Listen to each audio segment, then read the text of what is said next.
2017년 3월 10일 서울 한복판에 그것도 대낮에 5분이 돌아가셨습니다. 대한민국 역사상 4.16 사태 이후로 가장 많은 인원이 대한민국에 집회를 하다가 대한민국 헌법에 보장된 집회의 자유를, 결사의 자유를 지키다가 그 자리에서 돌아가신 가장 최대 규모의 사태입니다. 대한민국 현행법에는 3명 이상 사람이 죽으면 그 광역단체장, 거기에 가장 실질 책임자에게 바로 연락이 갑니다. 박원순 서울시장 그 연락 받았습니다. 3명이 죽었습니다. 4명이 죽었습니다. 5명이 죽었습니다. 박원순 시장 보고 받았습니다. 지난해 청문회 때 소방청에서 밝혔습니다. 대한애국당이 주장하는 자료가 아닙니다. 소방청에서 제공한 자료입니다. 경찰청장, 서울시 경찰청장 관련 청문회 도중 소방청에서 제시한 자료입니다. 이것은 절대 결코 그냥 넘어가서는 안 되는 것입니다.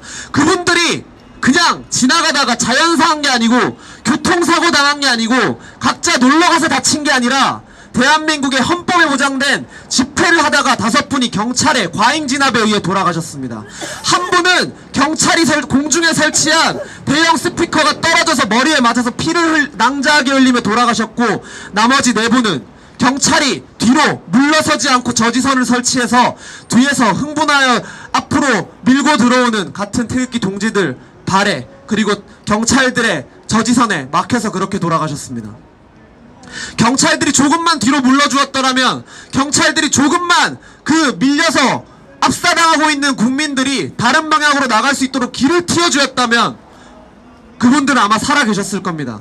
하지만 그것에 관해서 경찰청장 및 서울시장 그 누구도 책임을 지지 않고, 가장 무서운 것은, 가장 소름 끼치는 것은 지난 2년 동안 그들은 그 사실을 철저히 자신들의 권력과 자신들의 기득권을 이용하여 철저히 은폐하고 외면하였습니다. 그게 대한민국의 현 주소입니다. 대한민국의 그 정의롭다는 언론, 그 대한민국의 그 잘못된 것은 참지 못하는 언론들은 왜 이 5명이 돌아가신 것에는 침묵합니까? 왜 대한민국의 그 한 명의 농민이 죽었는데 그 입에 거의 거품 물면서 달려들던 정치인들 다 어디 갔습니까? 자신들의 입맛에 맞는 행동을 한 국민들이 죽으면 의로운 죽음이고, 자신들과 반대의 생각을 가진 국민이 죽으면 덮어야 하고 외면해야 하고 죽어도 상관없는 그런 죽음입니까? 저는 생명의 존엄성이 그렇다고 배우지 않았습니다.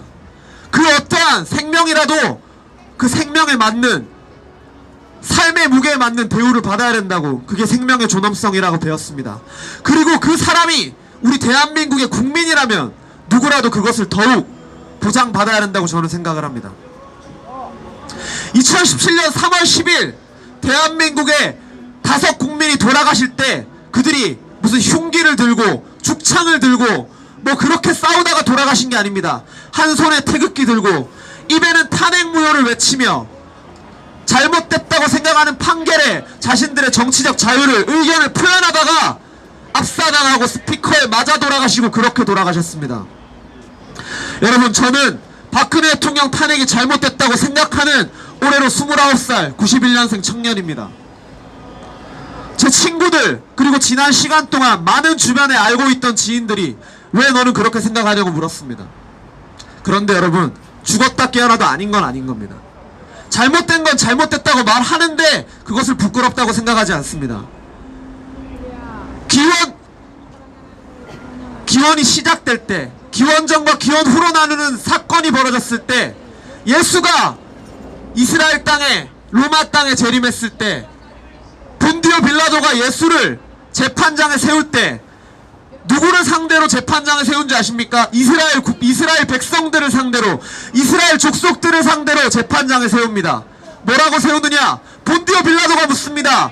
이스라엘 족속들아, 이 자가 너희들의 왕이라 칭한다. 이 자를 어찌해야겠느냐? 이스라엘 족속들이 대답합니다. 그 자는 우리의 왕이 아니다. 그 자를 죽여라. 그렇게 예수가 돌아가십니다. 이스라엘 왕이라 칭했던 예수가 돌아가시는 그 과정에는 이스라엘의 기득권, 귀족, 왕족 관련된 사람들의 시기와 질투, 분노, 그리고 두려움이 깔려 있었습니다. 그리고 수천 년이 지난 지금 예수가 맞았는지 그때 당시에 분노에 이스라엘 족속들을 죽이라 외쳤던 이스라엘 백성들이 맞았는지 세상은 다 압니다. 100년 전쟁에서 프랑스를 구했던 영웅 잔다르크, 여인의 몸으로 그 전쟁의 혹독한 시기에서 프랑스를 구했던 잔다르크, 마녀로 몰입당해서 죽습니다. 왜 마녀로 몰아서 죽임당했는가? 프랑스를 잔다르크가, 그 여성 하나가 구해내니까 온 프랑스 백성들이 잔다르크를 지지하고 따릅니다. 그 지지와 그 응원이 프랑스의 왕족과 귀족들에게는 두려움이 됩니다. 그래서 잔다르크를 그 귀족들과 왕족이 마녀라고 몰아서 죽입니다. 그때 잔다르크를 죽일 때도 프랑스 백성들이 마녀라고 손가락질하고 돌팔매질했습니다. 하지만 수백 년이 지난 지금 어떻습니까? 대한민국뿐만 아니라 전 세계가 잔다르크가 프랑스를 구했노라고, 잔다르크는 마녀가 아니었노라고 다 알고 있습니다. 박근혜 대통령 탄핵도 마찬가지입니다. 박근혜 대통령 탄핵이 되기 전 대한민국 상황은 어찌 됐는가? 박근혜 대통령은 대한민국 국민의 삶을 지키기 위해서, 안전을 지키기 위해서 북핵으로부터, 김씨 3대 독재 세습 국가로부터 대한민국 국민을 지키기 위해서 김씨 3대 독재 세습 국가와 싸웠습니다. 개성공단을 철폐시켰습니다. 통진당을 해산시켰습니다. 대한민국 국가를 내란 전복시키려고 했던 이석기를 구속시켰습니다. 그렇게 대한민국 국민의 안전을 지켰습니다. 대한민국 국민들의 경제를 지켰습니다. 항상 대한민국 경제의 발목을 잡고 있는 민노총을 실질적으로 무력화시켰습니다. 여러분, 대한민국의 청년 여러분, 민노총이 매년, 매해, 매 순간 집회할 때마다 들고 나오는 슬로건이 뭔지 아십니까? 바로 신규 채용 금지하라입니다.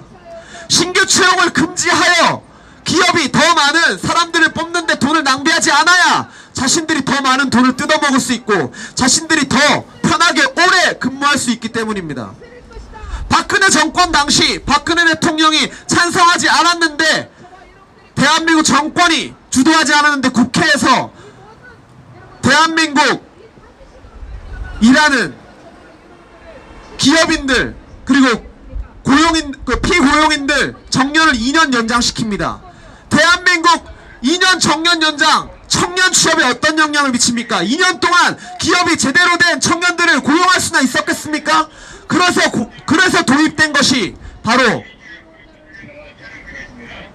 공무원 성과금 연봉제, 그리고 공무원 연금 개혁입니다. 바로 대한민국의 청년들과 대한민국의 경제를 위해서 잘못된 대한민국의 기득권들과 유일하게 싸운 대통령, 그것이 박근혜 대통령의 진실입니다. 그 누가 거짓이라고 묵과해도, 그 누가 이거 아니라고 안 믿어도 결국에는 역사가 밝혀질 겁니다.